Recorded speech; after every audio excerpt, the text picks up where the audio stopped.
quick walk around of the 2000 Harley Ultra Classic Shrine. Shrine meaning it's a Peace Officer Special, so it has the two-tone blue and dark blue paint scheme. I just filmed one video. We're at it running, so it's a little ticky right now. I'll go ahead and start it here, but I thought I'd talk through it this time. The bike is pretty dirty. I have to clean it up. I rode it last weekend in the rain, and I haven't cleaned it up yet, so something else I got to do. It shines up nicely.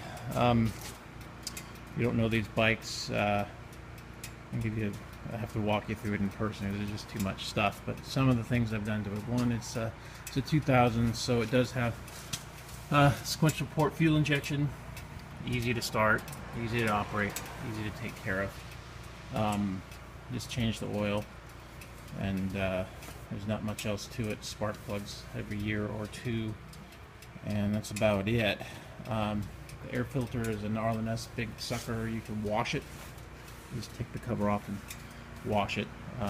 Pipes are Vance & Hines slip-ons, big oval slip-ons. They have a nice rumble to them, but they're not too loud.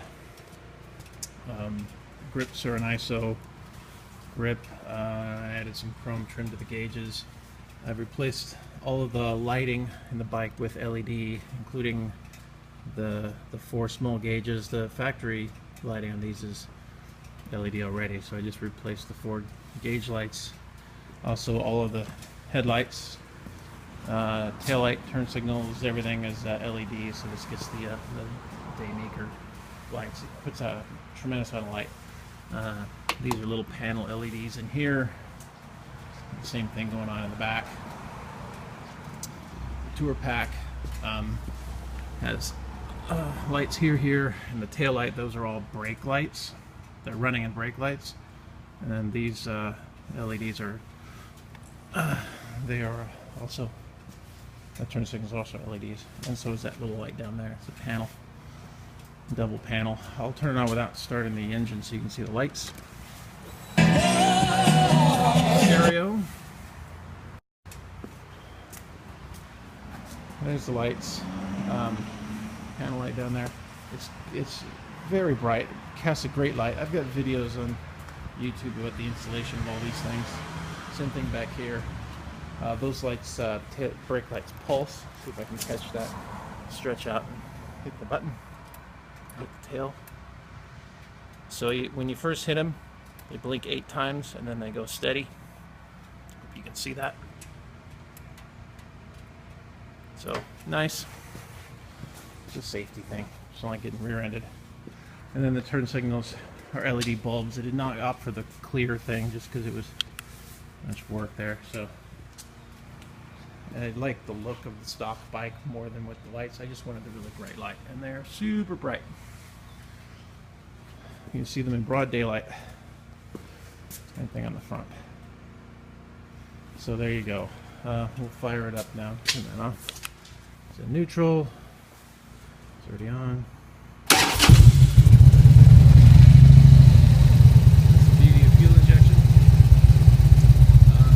Guy right here is a Bluetooth receiver. Turn the stereo on.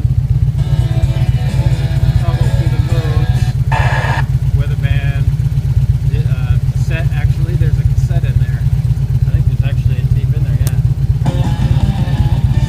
Yeah, Bon Jovi. Anyways, then you go to a CD.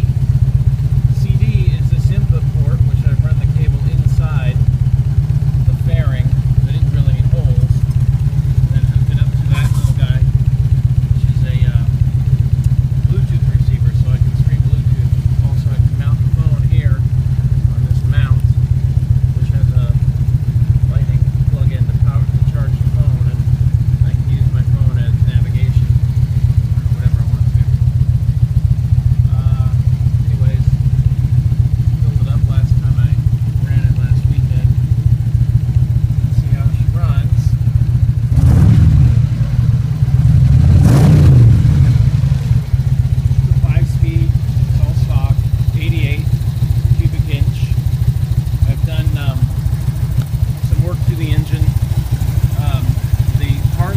did the other side already.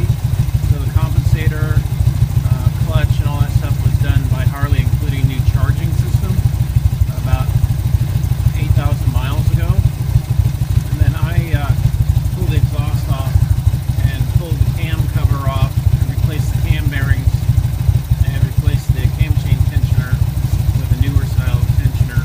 So it's good for a long time. It's quiet. I put new lifters in it. I put adjustable push rods in it as well, so that job would be easier if it had to be done again. But this way you don't have to pull the heads. You just pull the push rod tubes off and cut the old tubes out with bolt cutters, believe it or not. That's the recommended method. And then you take them out and you put in adjustable push rods from Harley with tubes. Actually, Harley recommended doing it too. So there you go. That's done. So this thing doesn't need any maintenance for quite a long time. I was down in California with it in May. Shut this off. I was down in California in May. I rode down to Los Angeles and I dropped the bike off at Ontario, Montclair's Harley Davidson dealer, and I had them do a 40,000 mile service, or 45,000 for what it was. This is really close to 45. So they torqued engine, whatever it was, they charged me $400 for it, including flushing and changing all the fluids. So all three tanks have been flushed and changed with synthetic from Harley, and then had them put a new set of Dunlop wide whites on it. So, and then I rode it home. So the tires are about 1,200 miles on them. And it's good to go. But the only thing that's not really stock, I guess, is, aside from the lights and whatnot, is the seat back. I don't know if that's factory or not, but it's a nice setup. I'm 6'4", and I did 1,000 miles in a day in May, or June actually, when I came back from LA.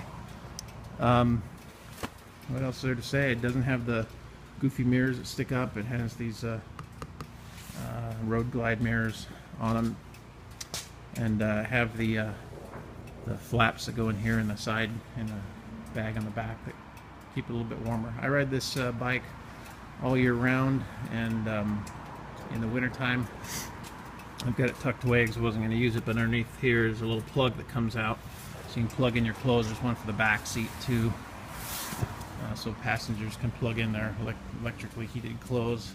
I find that works really well. Right there's a plug for the clothes, and then the front one is just, I've hidden it under the seat because I didn't want to look at it. I've got a lot of other stuff for it. I've got extra chrome bits, of extra pieces. I've got a sundowner seat off of a Road King that somebody might want. I thought it raised me up too high. It's got a custom windshield. It's called a recurve. That little bit there means I don't have to run a really tall windshield, since I'm so tall it ends up blowing right over the top of me. Just a nice bike. Let me know if you want to see more.